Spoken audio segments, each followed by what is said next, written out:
The moment your own child decides you do not belong in her world is the moment you learn exactly who she has become. I remember the way her hand came up, not violently, not even aggressively, just firm enough to stop me mid-step as if I were a stranger who had taken a wrong turn. "This section is for successful people only," Sophia said, her voice low but sharp enough to cut through the hum of the ballroom. And for a second I thought I had misheard her, because the woman standing in front of me was my daughter, the same little girl who used to hold my hand so tightly crossing the street that her knuckles would turn white.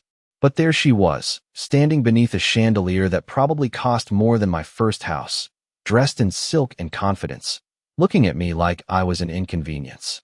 The guard beside her shifted his weight and glanced at my badge, then at her, waiting for confirmation, and she gave him the smallest nod, the kind you would not notice unless you were looking for it. And suddenly, I was no longer a father at a conference.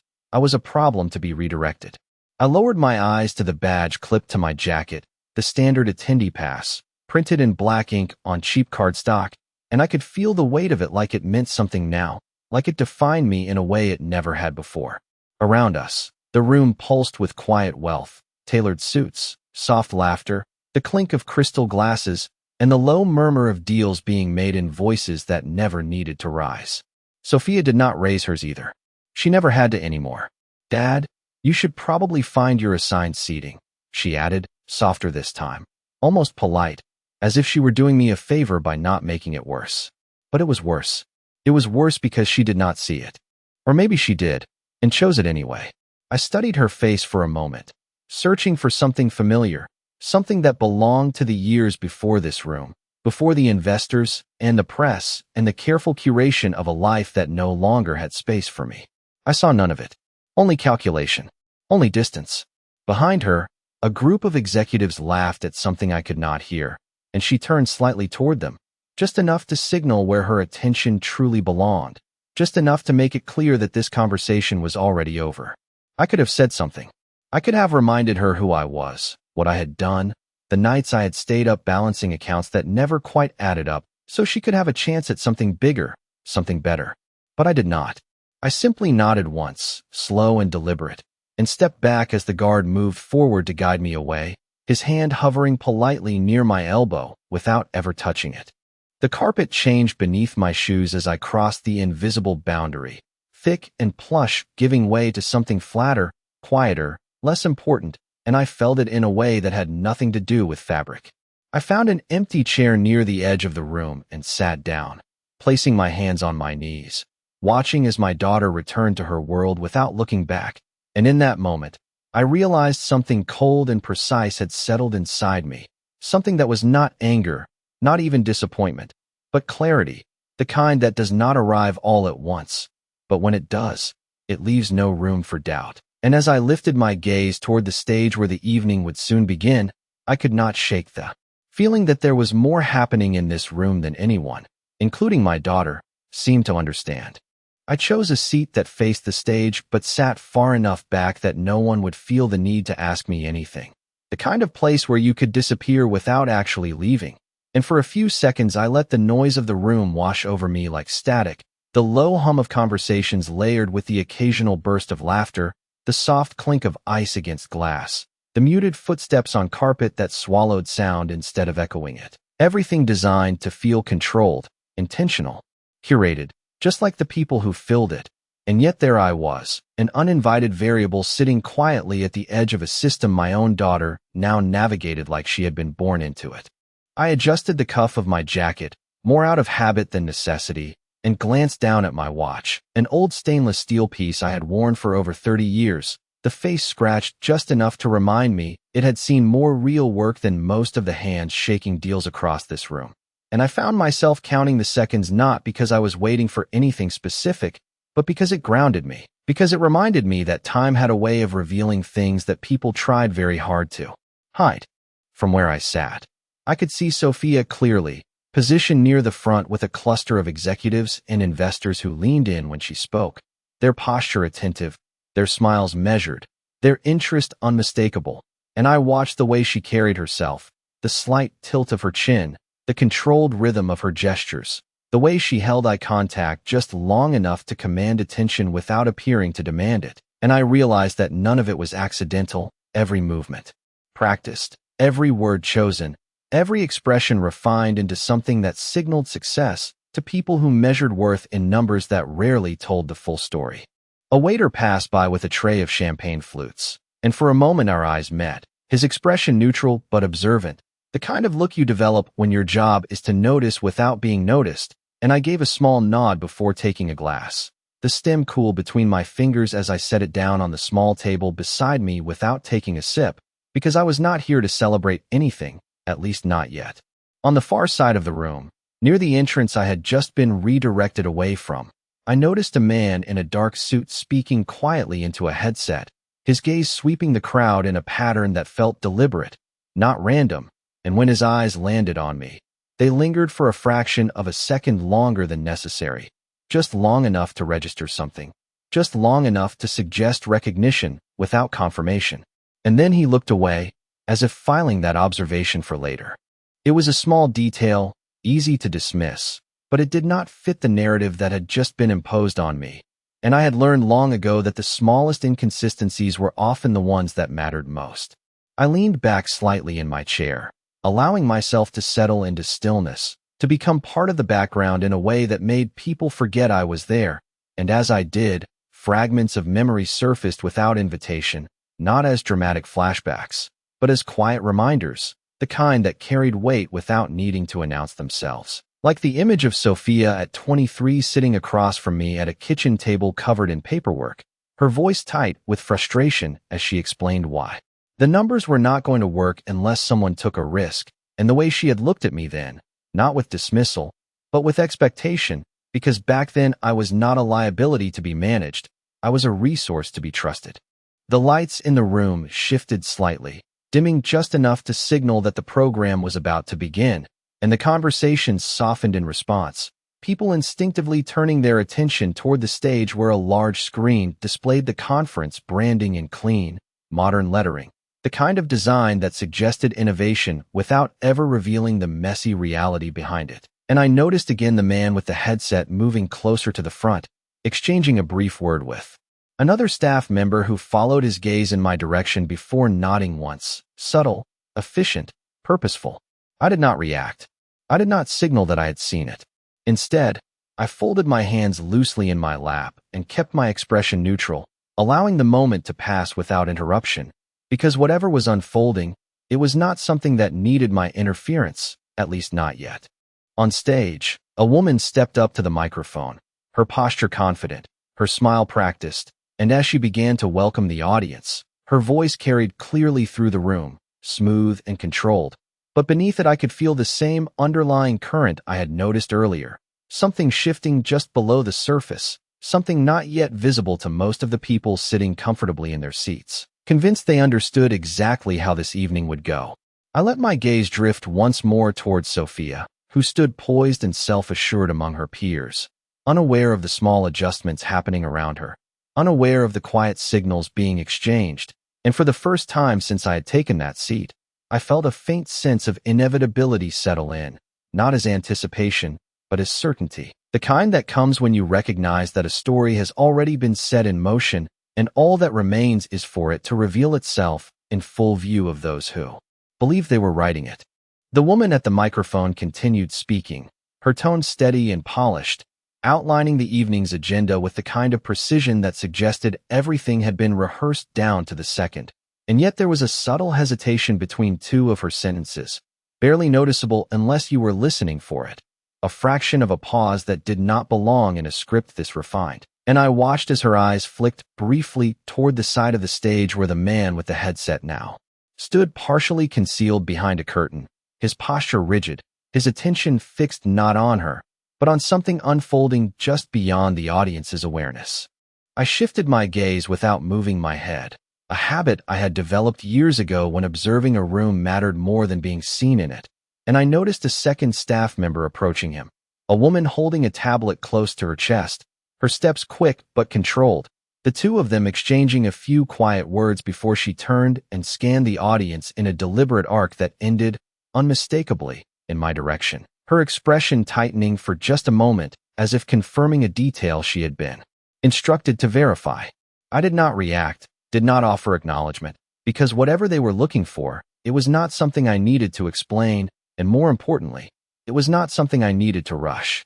The audience remained comfortably unaware, their attention divided between the stage and their own quiet conversations, a few leaning toward each other to finish thoughts that had been interrupted, others checking their phones with practiced discretion, all of them operating under the assumption that the evening would proceed exactly as planned, that the structure they had paid to be part of would hold without deviation. And I found myself studying them the way one studies a system that appears stable on the surface while something beneath it begins to shift.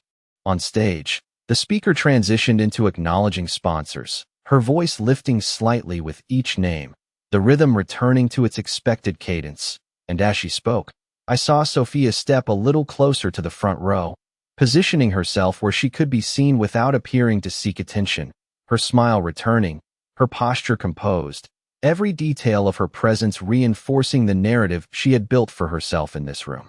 For a moment, I allowed myself to see her as they saw her, not as the child I had raised, but as the executive she had become, confident, articulate, entirely at ease among people who measured value in terms she had learned to master, and there was no denying that she had earned a place here, at least by their standards, which made what had just happened between us feel even more precise, not a mistake, not a lapse in judgment, but a decision made in full awareness of its meaning.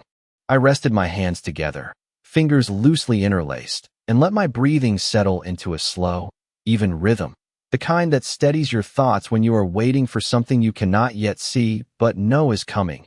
And as I did, another detail surfaced, small but impossible to ignore.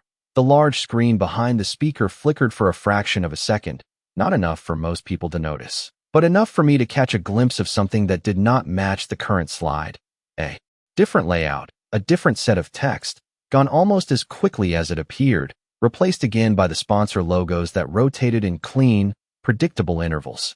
I narrowed my focus, watching the edges of the screen, and there it was again, a brief interruption, a frame that did not belong.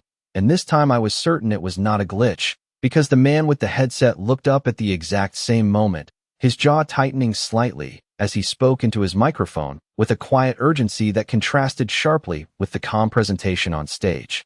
The woman with the tablet moved again, this time heading toward the control booth at the back of the room, her pace just a touch faster than before, and as she passed my row, her eyes flicked toward me once more, not curious now, but certain, as if whatever question had been asked earlier had just been answered.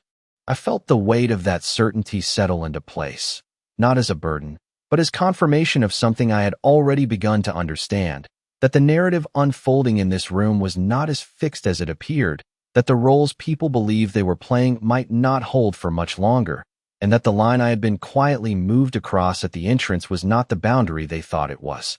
On stage, the speaker concluded her opening remarks and gestured toward the wings, her smile widening as she prepared to introduce the first major segment of the evening, and the room responded as expected, a ripple of attention moving forward, conversations falling silent, bodies turning toward the focal point as if pulled by an invisible thread, and in that collective shift, I felt the moment tighten, the air itself seeming to hold a fraction longer between breaths, the kind of pause that comes just before something changes in a way that cannot be undone.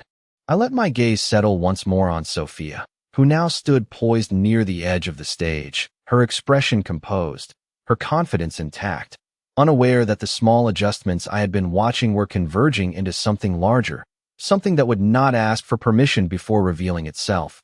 And as the microphone was handed from one speaker to the next, I found myself thinking not about what had already happened, but about what she would see when the room finally turned its attention, in a direction she had not anticipated, and how quickly certainty can dissolve when the ground beneath it shifts without warning. The man who stepped up to the microphone carried himself with the kind of authority that did not need introduction, his posture straight, his movements economical, every gesture measured in a way that suggested he was used to being watched, and the room responded to him immediately, conversations fading not because they were asked to, but because attention naturally shifted in his direction, the way it does when someone accustomed to command enters a space. He offered a brief acknowledgement to the audience, his voice calm, steady, practiced without sounding rehearsed, and as he began to speak about the purpose of the evening, about innovation and leadership and the responsibility that comes with influence, I noticed again that subtle undercurrent, that faint misalignment between what was being said and what was happening behind the scenes. The woman with the tablet had reached the control booth now, leaning in to speak with someone out of sight, her hand moving quickly across the screen as if updating information in real time, and the man with the headset shifted his position once more, stepping closer to the edge of the stage, his gaze alternating between the speaker, the booth, and the audience with a precision that felt less like routine coordination and more like active adjustment. I remained still, letting the rhythm of the room settle around me. But inside, the pattern was becoming clearer, not in a dramatic revelation, but in the quiet alignment of details that no longer contradicted each other. On stage, the speaker paused briefly, glancing toward the wings in a way that lasted just a fraction longer than before, and though his expression did not change, there was a subtle recalibration in his tone when he resumed, as if he had just received information that required him to adapt without drawing attention to the shift. The audience did not notice. They rarely do. Their focus remained on the words, on the performance of certainty, not on the mechanics that sustain it. I turned my attention back to Sophia, who had taken a seat near the front row now, her posture composed, her hands resting lightly in her lap, her expression attentive in a way that suggested she believed she was exactly where she was supposed to be.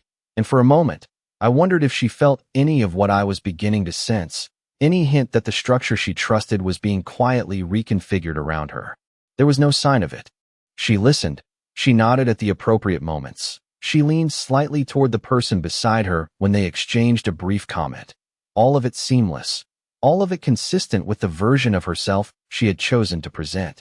The screen behind the speaker flickered again, this time holding for a fraction longer before correcting itself, long enough for a line of text to appear and disappear too quickly for most to read, but not too quickly to recognize that it did not belong to the current segment. I saw the man at the control booth stiffen, his shoulders tightening as he adjusted something out of view, and the woman with the tablet leaned closer, her voice low but urgent, her finger tapping once against the screen as if emphasizing a point that could not be ignored. The speaker continued without interruption, his delivery smooth, his presence steady, but there was a new layer beneath it now, a careful pacing that suggested he was waiting, not for applause, not for a cue from the audience, but for something else entirely. I let my eyes move slowly across the room, taking in the faces that filled it, the confidence, the expectation, the quiet assumption that everything unfolding was part of a plan they understood, and I thought about how easily that assumption can hold, right up until the moment it does not. A server passed behind my chair, the faint scent of citrus and polished glass trailing in the air, and I heard a quiet exchange between two guests a few seats over, something about the keynote speaker, about anticipation, about reputation, and I wondered how many of them had already formed an image of who that person would be, how many of them believed they knew what was coming next. On stage, the man at the microphone took a slight step back, his hand resting lightly against the podium as he concluded his remarks, his final sentence delivered with a deliberate clarity that carried across the room and settled into the silence that followed, a silence that was not empty, but expectant, the kind that gathers just before a name is spoken. The lights shifted again, narrowing their focus toward the center of the stage, and I felt the air tighten in a way that had nothing to do with temperature, a subtle change in pressure that you only notice when you are paying attention to more than what is being said. The man with the headset raised his hand slightly, a small signal toward the control booth, and the woman with the tablet nodded once, her posture firm now, resolved, as if whatever uncertainty had existed moments before had been replaced with confirmation. I did not move. I did not prepare. I simply sat where I was, at the edge of the room I had been told I did not belong in, and watched as the final pieces aligned into place, not with noise, not with spectacle, but with a quiet inevitability that made everything that had happened before feel less like an accident and more like a necessary step toward what was about to be revealed. The silence that followed his final sentence did not feel empty. It felt measured, like the entire room had been brought to a precise pause. And in that pause, you could almost hear the collective expectations settling into place as people adjusted slightly in their seats, straightened their posture, turned their attention fully toward the stage where the next moment would define the evening. The man at the microphone let that silence hold for just a fraction longer than necessary, not long enough to create discomfort, but long enough to establish control, and when he finally spoke again, his voice carried with a clarity that cut cleanly through the room. Tonight, we have the privilege of hearing from someone whose work has shaped more than just markets, he said, his gaze moving deliberately across the audience as if acknowledging them individually. Someone who understands that success is not measured by visibility alone, but by the structures built long before anyone thought to look. There was a subtle shift in the room at that, a few heads tilting, a few expressions tightening in curiosity, the kind of reaction that comes when expectations begin to misalign with reality. And I noticed Sophia lean forward just slightly, her attention sharpening, her brows drawing together for a brief moment before she smoothed her expression back into its practiced composure. The screen behind the speaker changed, this time not flickering but transitioning with intention, the previous branding dissolving into a darker background that suggested something more significant was about to be revealed, and the man with the headset lowered his hand slowly, as if confirming that whatever signal had been sent had now been received and executed. I remained still, my hands resting where they had been, my posture unchanged, because there was nothing to prepare for in the way most people understand preparation. No movement required, no adjustment needed, only the continuation of a sequence that had already begun unfolding long before I walked into that room. He has spent decades building systems that others rely on without ever knowing his name. The speaker continued, his tone steady, each word placed with deliberate care, and tonight, we are honored to bring that name into the light.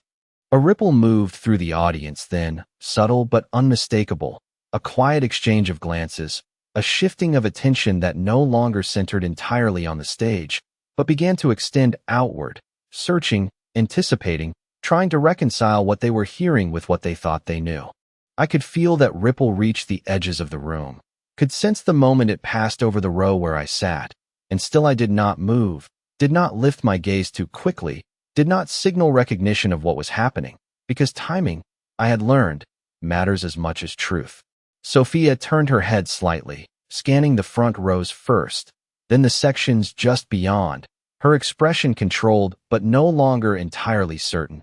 The confidence that had defined her posture moments earlier now tempered by a question she had not yet formed into words. And for the first time since I had seen her that evening, I recognized something familiar in her eyes. Not doubt exactly, but the beginning of it. The first crack in a narrative that had felt unshakable.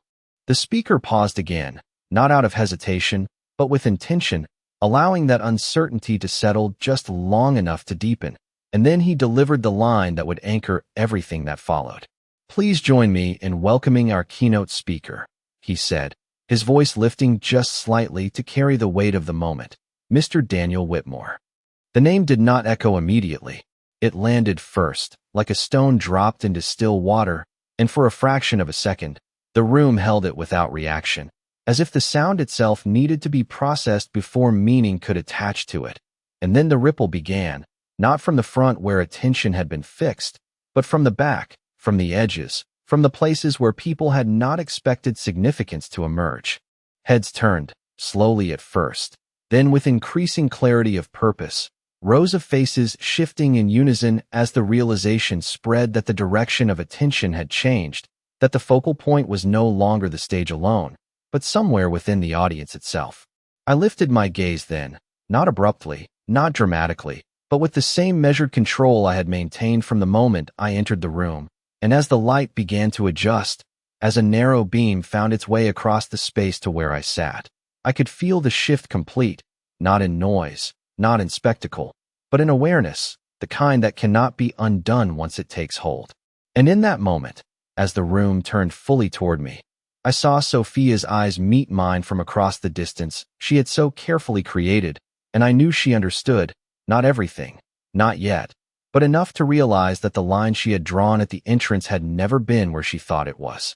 For a moment, no one moved, not because they were uncertain, but because the room itself seemed to be recalibrating, shifting from one understanding to another in real time, and I could see it happening in their faces, in the way their eyes narrowed slightly, in the way their posture adjusted, as if aligning with a new center of gravity that had not existed a second ago. The spotlight settled more firmly now, no longer searching, no longer drifting, but fixed with quiet certainty, and I felt its weight not as pressure, but as acknowledgement, the kind that does not ask for permission. I placed my hands on the arms of the chair and stood, slowly, deliberately, allowing the movement to register without urgency, without spectacle, because there was no need to rush into a moment that had already arrived. The murmur that followed was not loud, not chaotic, but it carried a different texture than before, less confident, more questioning, as people turned to one another with expressions that asked for confirmation they could not yet give. I stepped into the aisle, the carpet beneath my shoes soft but firm, each step measured, each movement controlled in a way that came not from rehearsal, but from habit, from years of walking into rooms where what you represented mattered more than what you said. As I moved forward, I noticed the subtle shift in how people made space, not with the indifference I had felt earlier, but with a quiet awareness, a recognition that something had changed in the way I was to be perceived, and I accepted it without reaction. Because perception, like everything else in that room, was a structure built on incomplete information. I did not look directly at Sophia at first, not because I avoided her, but because the moment required a broader understanding, a recognition of the entire room before narrowing it down to the one person who would feel it most. And as I approached the front, I saw the man with the headset step back slightly, clearing the path without making it obvious, his earlier tension replaced now with a composed efficiency, as if the uncertainty had resolved itself into clarity. The woman with the tablet stood just beyond the stage, her posture relaxed in a way it had not been before, her attention now focused on execution rather than adjustment. And the speaker at the podium watched me approach with a steady expression that carried both respect and expectation, the kind reserved for someone whose role has just been publicly defined. When I reached the steps, I paused for a fraction of a second, not out of hesitation, but to allow the moment to settle fully into the room, to give the shift in perception time to complete its arc. And then I placed my foot on the first step and began to ascend, the sound of my movement nearly silent against the carpeting, but felt nonetheless in the collective attention that followed. It was only then, as I reached the top and turned toward the audience, that I allowed my gaze to find Sophia, and when it did, I saw the exact point where certainty had given way to recognition, not the recognition of my name, but of what that name now meant in a context she had not anticipated. Her posture remained composed, her shoulders still squared, her expression controlled, but her eyes held something new, something that had not been there when she stood at the entrance and decided where I belonged, a question forming not about who I was, but about what she had chosen to ignore. I did not hold her gaze for long. I did not need to. The moment had already done its work. Instead, I turned my attention back to the audience, to the hundreds of faces now fixed in a silence that carried more weight than any applause could, and I stepped forward to the microphone, adjusting it slightly to my height with a simple, practiced motion. For a brief second, I let my hands rest on either side of the podium, feeling the smooth surface beneath my fingertips, grounding myself not in the spectacle of the moment, but in its meaning, in the long sequence of decisions and actions that had led here, unseen, unacknowledged, but no less real. The room waited, not impatiently, but with a kind of focused stillness that comes when people sense they are about to hear something that will reframe what they thought they understood, and I allowed that stillness to hold, just long enough to make clear that what would follow was not a reaction, not a defense, but a statement that did not depend on their approval. Then, with a voice that carried evenly across the space without strain, I began to speak, not to correct what had happened, not to explain it away, but to place it exactly where it belonged within a larger truth that no one in that room, including my daughter, could afford to ignore. I let the first few seconds pass in silence after my voice carried across the room, not because I was searching for words, but because I understood the value of letting people sit with what they thought they already knew, letting that assumption linger just long enough to begin unraveling on its own. Most people believe success begins the moment it becomes visible, I said evenly, my gaze moving across the audience without settling on any one face. The title, the position, the recognition, the invitation into rooms like this. A few heads nodded, instinctively, almost reflexively, as if agreeing with a truth they had repeated often enough to accept without question. But visibility is the last step. I continued, my tone steady, unhurried, not the first. It is the result of years of work that no one applauds, decisions that no one sees, and sacrifices that rarely make it into the story people prefer to tell. I rested one hand lightly on the edge of the podium, grounding the words not in performance, but in something more precise, something that did not need emphasis to carry weight.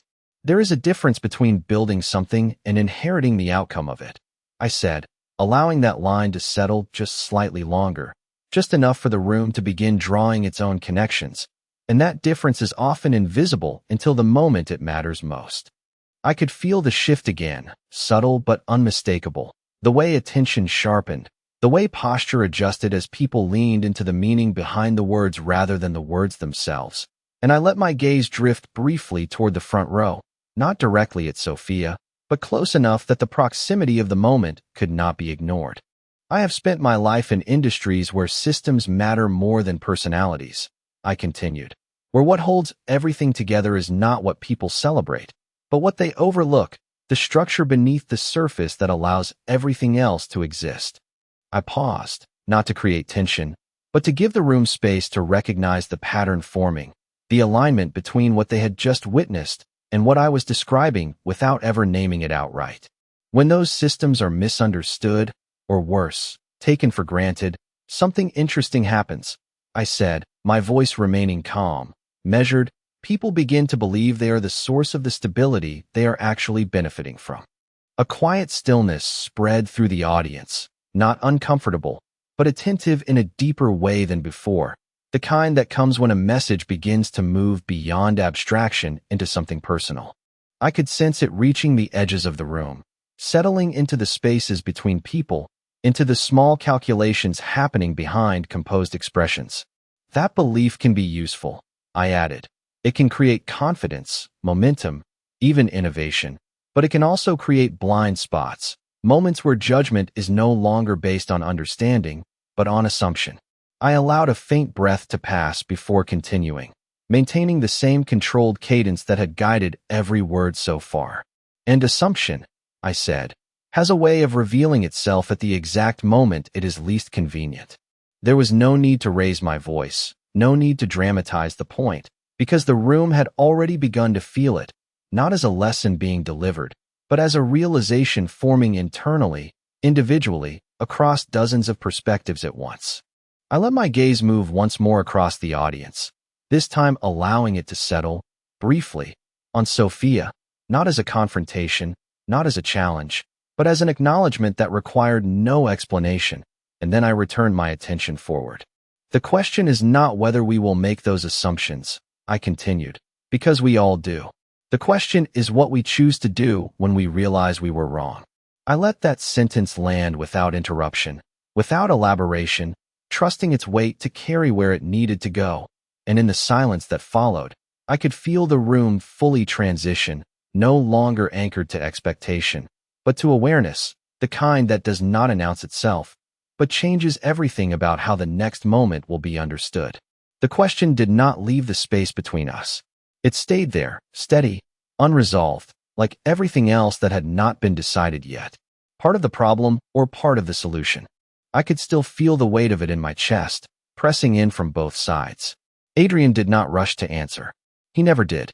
Instead, he watched me, like he was waiting to see if I understood what I had just asked. And slowly I did.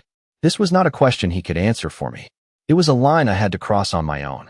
I let out a slow breath, my fingers uncurling at my sides, the tension in my shoulders easing just enough to think clearly.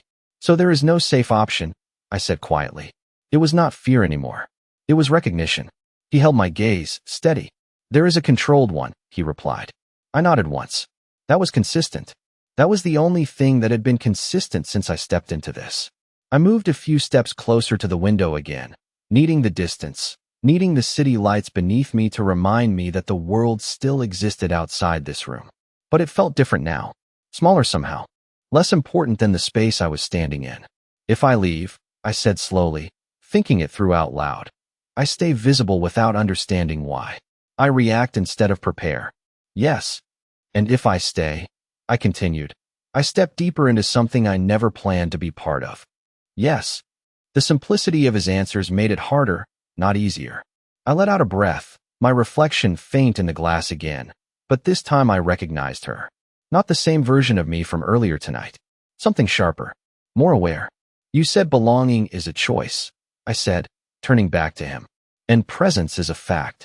It is, he confirmed. I held his gaze steady now. Then I am choosing how I stand in this, I said. The words felt different coming out this time.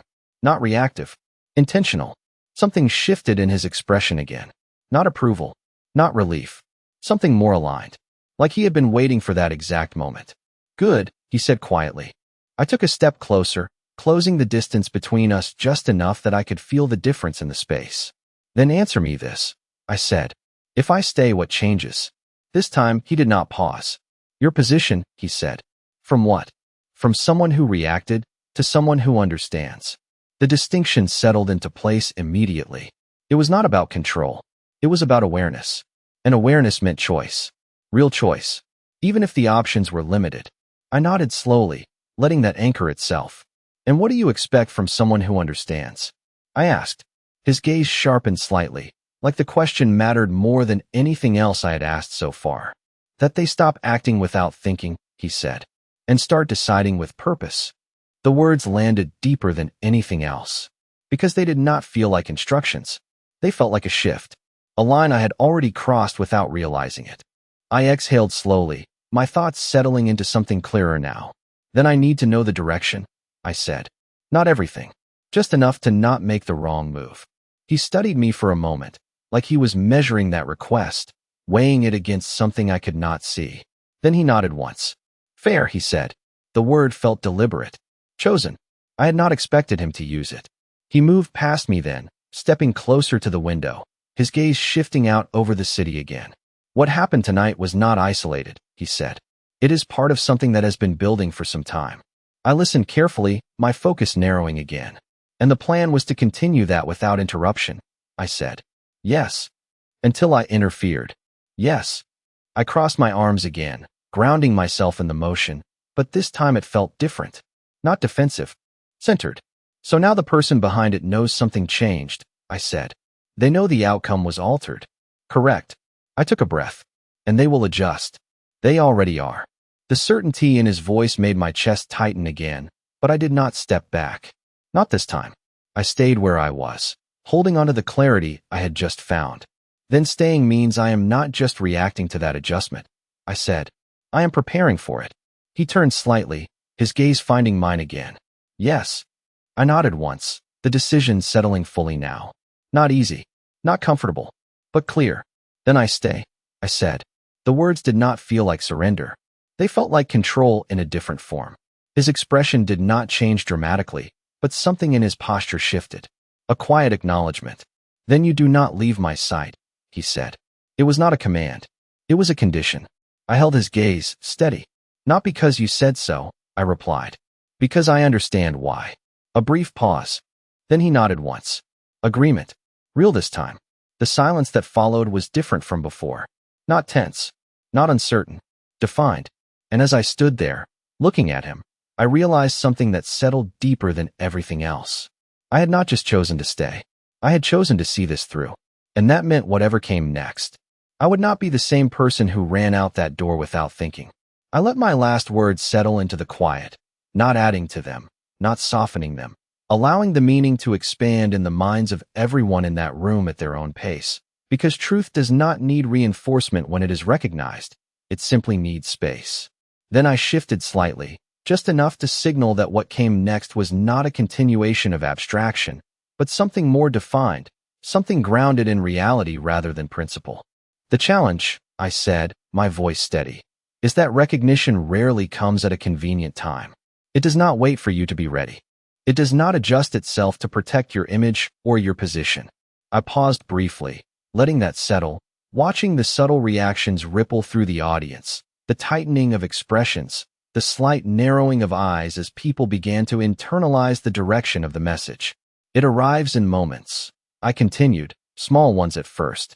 A decision, a conversation, a line drawn without fully understanding what it separates. I did not raise my voice.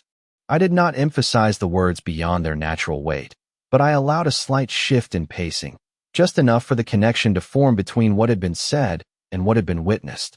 And in those moments, I added, "You reveal more about yourself than you realize." I let my gaze move again, not searching, not scanning, but acknowledging, and it passed over Sophia once more, not as an accusation, but as a mirror she could not easily look away from. "Not because you intend to," I said, "but because the choices you make when you believe no one is paying attention are the ones that define you most clearly." The room remained completely still now, the kind of stillness that holds not just attention, but awareness, and I could feel the shift deepen, not just in how they saw me, but in how they were beginning to evaluate themselves, their own decisions, their own assumptions. "I have seen this happen in boardrooms," I continued, "in negotiations, in partnerships that looked strong until they were tested. The pattern is always the same: confidence without context, authority without understanding, and eventually, a moment where the reality beneath the surface becomes impossible to ignore." I rested one hand lightly against the podium again, grounding the words not in emotion, but in clarity. "When that moment comes," I said, "there are only two paths forward. You either acknowledge what you failed to see, or you double down on the assumption that led you there." I let that choice sit in the air, not directing it at anyone, but allowing it to exist as a universal truth, something that applied equally to everyone in that room, regardless of their position, their title, or their perceived success. "One of those paths leads to growth," I added, "to a deeper understanding of the systems you are part of and the people who built them. The other leads to isolation, to a version of success that looks complete from the outside, but lacks the foundation to sustain it when it matters most." I could see now that the room had fully shifted, not just listening, but absorbing, recalibrating, and in that recalibration, I felt the weight of the moment settle into something more permanent, something that would extend beyond this evening. I allowed a brief pause, not to create suspense, but to mark the transition, to signal that what had been implied would now be made explicit in a way that could not be misunderstood. "Earlier tonight," I said, my voice unchanged, "I was reminded of how easy it is to misjudge where someone belongs." There was no reaction at first, just a deeper stillness, a sharper focus, as the words connected directly to the event that had set everything in motion. "It was a simple moment," I continued, "a brief interaction at the entrance to this room. A line drawn, not out of hostility, but out of certainty. The certainty that success can be identified at a glance." I let that sit, not elaborating, not softening, allowing the clarity of it to stand on its own. "But success," I said, "is not always visible in the ways we expect. It does not always present itself in the form we are most comfortable recognizing. And when we rely on those expectations alone, we risk overlooking the very thing that made our own position possible." I let my gaze settle once more, not just on Sophia now, but on the entire room, holding the moment in a quiet, controlled stillness that carried more weight than any raised voice could. And in that stillness, I could feel the final alignment take place, the full realization of what had happened, not just as an isolated incident, but as a reflection of something much larger, something none of them, including my daughter, could now ignore. The realization did not hit all at once. It settled in layers, quiet and undeniable, like everything else tonight. He did not just react to what happened. He adjusted, faster than I could even understand the full scope of what I stepped into. And somehow, I was already part of that adjustment. I stood there, a few feet away from him, the city stretching endlessly behind us, and for the first time, the distance between where I was and where I had been felt impossible to measure. "You brought me here," I repeated, my voice steady but lower now, like saying it out loud made it more real. Adrian did not deny it. "Yes." One word. No explanation. No hesitation. I let out a slow breath, my thoughts moving carefully now, not rushing, not reacting. Understanding. "That was not protection," I said. "That was a decision." His gaze held mine, unwavering. "It was both." I shook my head slightly. "You do not make decisions like that without a reason." "No," he agreed. The honesty in that answer grounded me more than anything else. I stepped closer, closing the space between us, not out of impulse this time, but because I needed clarity. Then tell me the reason, I said. For a moment, he said nothing. Not because he did not have an answer, because he was choosing which one to give. Then, finally, he spoke. Because leaving you there would have been a variable I could not control, he said. The words were precise, calculated, but there was something else beneath them now, something less distant than before. I held his gaze, searching for it, trying to understand what part of that answer was strategy and what part was something else entirely. So this is about control, I said quietly. No, he replied. It started that way. The shift in his tone was small, but it was there. I felt it. And now? I asked. He took a step closer, the distance between us narrowing until it felt intentional, defined. Now it is about what you changed, he said. My pulse picked up, not from fear, but from the weight of that statement. I changed an outcome, I said. You changed more than that, he replied. I frowned slightly. Then say it clearly. For the first time since I met him, there was a pause that did not feel calculated. It felt measured in a different way. Then he said, You changed how I respond. The words landed deeper than anything else he had said tonight. Not because they were loud, because they were specific, personal. I held his gaze, steady, searching for anything that told me he did not mean it exactly the way it sounded. There was nothing. That is not something people usually admit, I said quietly. No, he agreed. The silence that followed was different. Not tense, not uncertain, defined. I could feel something shifting between us again, something that was no longer just about what happened outside that restaurant or the message I heard or the car I stopped him from entering. It was something that existed here, in this space, in this moment. So what happens now? I asked, not as a reaction, as a choice. He did not look away. Now you stop thinking like you are temporary, he said, and start understanding what staying actually means. I nodded once, the weight of that settling fully now. And what does it mean? I asked. He took another step closer, his voice lower, more deliberate than before. It means you do not walk away when it becomes complicated, he said. You do not disappear when it becomes real. The words felt less like a warning and more like a line being drawn. I held his gaze, steady, grounded in something I had not felt at the beginning of this night. And you? I asked. Do you do the same? For a moment, the silence stretched again, but this time it did not feel uncertain. It felt like something being confirmed without needing to be said twice. I do not bring people into this without a reason, he said. I exhaled slowly, something settling in my chest that was not fear, not doubt, but something sharper. Clarity. Then I am not leaving, I said. The words came out steady, certain, not because he asked, because I chose. He studied me for a moment, like he was measuring that decision, not questioning it, just understanding it fully. Then he nodded once. Good. The word was quiet, but it carried weight. Finality. And something else I could not quite name yet. The city lights behind him stretched endlessly, but they no longer felt like something I was separate from. They felt like something I was stepping deeper into. I took a breath, letting it out slowly, feeling the last piece of hesitation fall away. You said I changed how you respond, I said. Then understand this. His gaze sharpened slightly, focused. I am not here to be managed, I continued. I am here because I chose to stay. The words settled between us, steady and unshaken. For a second, I thought he might push back. Correct me. Reframe it. He did not. Instead, something in his expression shifted, not softer, not weaker, but more defined. Like something had just aligned. Then stay, he said quietly. Not a command. Not control. A condition. I nodded once, the decision fully mine now. And as I stood there, in a place I had never been, with a man I should not have trusted, I realized something that would follow me long after this moment. He could control the world around him. But tonight, I made him change direction. The moment my name was spoken, the room did not erupt.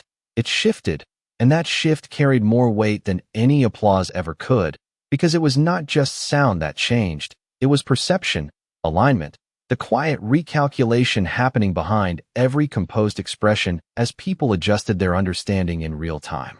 I saw it ripple outward from the stage, moving row by row, face by face, until it reached the edges where I had been sitting just moments before, and in that movement, I could feel the complete inversion of the line that had defined the evening up to that point. Sophia did not move at first. She remained seated, her posture still precise, her shoulders still squared, but the stillness was no longer the same. It was no longer controlled confidence. It was recognition arriving too quickly to be processed cleanly, the kind that forces you to hold your position while everything beneath it begins to shift.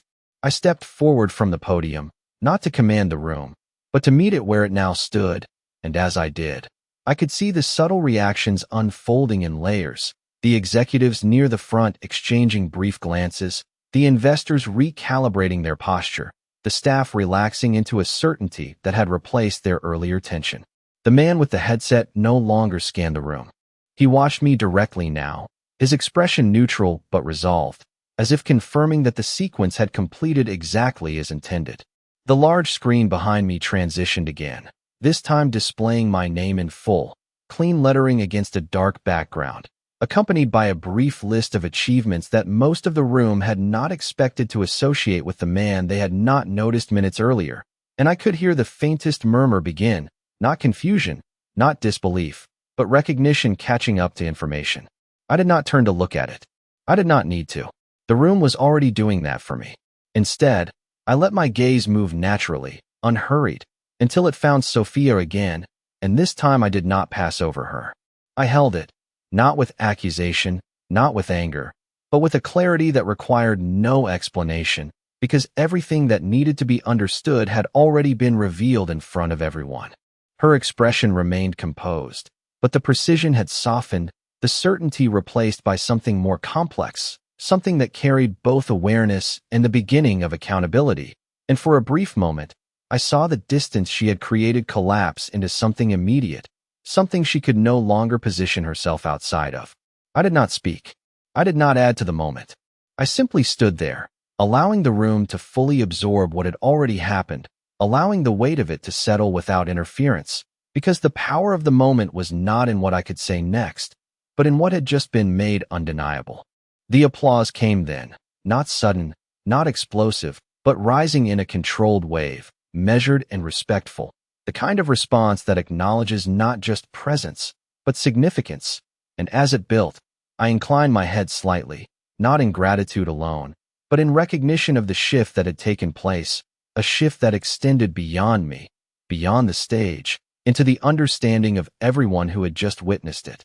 When the sound reached its peak and began to settle again, I stepped back toward the microphone, not to reclaim the moment, but to continue it, to place it within the larger context it belonged to. And as I did, I could feel the room fully aligned now, no longer divided by assumption, no longer structured by incomplete understanding, but unified in a single awareness that could not be undone. And in that awareness, I knew that what had begun as a quiet dismissal at the entrance had become something else entirely, something far more lasting than the line that had once defined it. I let the applause fade on its own, not lifting a hand to quiet it, not rushing to speak over it, because the rhythm of that sound mattered. It carried the weight of recognition that had not been there before, and when it finally settled into silence again, the room felt different, not louder, not more energized, but more precise, as if every person present had recalibrated their understanding of what they were witnessing. I stepped closer to the microphone once more, not to reclaim attention, but to guide it forward, and I noticed that no one shifted now, no one checked a phone or leaned to whisper, because the moment had moved beyond curiosity into something more grounded, something that required full presence. "What you saw tonight," I said, my voice even, carrying cleanly through the space, "was not a mistake. It was a demonstration." I let that sit for a brief second, not to dramatize it, but to allow the clarity of it to settle. A demonstration of how quickly perception can define reality, and how easily reality can contradict perception when the full picture comes into view. I rested one hand lightly against the podium again, not for support, but as a point of stillness. "Every person in this room operates within systems," I continued, "financial systems, organizational systems, personal networks that shape opportunities and outcomes. And in every one of those systems, there are elements you see and elements you do not." I let my gaze move across the audience, meeting eyes without lingering, allowing the message to land broadly rather than narrowly. "The danger," I said, "is not in the unseen itself. The danger is in assuming that what you do not see does not matter. A subtle shift moved through the room, not resistance, but recognition deepening into something more personal. Earlier tonight, I continued, a decision was made based on what was visible in a single moment. A conclusion drawn without context, without history, without understanding of what existed beyond that first impression. I did not raise my voice. I did not emphasize the reference. I did not need to. The room already understood. That decision was not unusual, I added. In fact, it happens every day in rooms just like this, in conversations, in hiring choices, in partnerships, in the quiet judgments we make without realizing their full impact. I paused, letting that expand beyond the immediate moment, placing it within a broader framework that applied to everyone present. But what makes a difference, I said, is what happens next. Not the initial assumption, but the willingness to confront it when it proves incomplete. I allowed a brief silence, then continued with the same measured cadence. Because the truth is, the systems that support success are not always visible from the outside. They are built over years, sometimes decades, often by people who are not standing in the spotlight when the results finally appear. I glanced once more toward the audience, not seeking reaction, but acknowledging the shared understanding forming across it. And when those systems are overlooked, I said, when the people behind them are reduced to what can be seen in a single moment, the cost is not just personal. It is structural. It weakens the very foundation that success depends on. The room remained still, but there was a deeper awareness now, something that extended beyond the specific event into a broader reflection on how they operated within their own spheres. I straightened slightly, allowing the final point to come into focus without urgency. So the question is not whether we will make assumptions, I said. We all will. The question is whether we are willing to revise them when reality demands it. I let that line settle, giving it space to carry its full weight. Because in the end, I added, success is not defined by how quickly you rise, but by how clearly you understand what supports you once you are there. I stepped back half a pace from the microphone, not signaling an ending, but allowing the meaning to fully land without interruption, and in that quiet, I could feel the room hold the message not as something external, but as something internal, something that would follow them long after the evening concluded, something that could not be reduced to a single moment, just as the moment that began it all could no longer be ignored. I stepped away from the podium without looking back at it, leaving the microphone exactly where it was, because the point had already been made and repeating it would only reduce its weight. And as I moved toward the steps, the room did not return to its earlier rhythm. It remained suspended in that quieter, more deliberate awareness, the kind that does not dissolve the moment the speaker stops talking. The lights felt different now, not brighter, not softer, but more honest, as if they were no longer highlighting performance, but revealing presence, and I could sense the attention following me, not with curiosity anymore, but with recognition that carried a different kind of respect. When I reached the bottom of the steps, I did not pause, did not wait for anyone to approach, because this part of the moment did not belong to the stage. It belonged to what came after it, to how the truth that had just been revealed would settle into the relationships that existed within that room. I walked forward at the same measured pace, past the front rows where conversations had not yet resumed, past the cluster of executives who now stepped slightly aside without thinking, their earlier confidence replaced with a quieter awareness.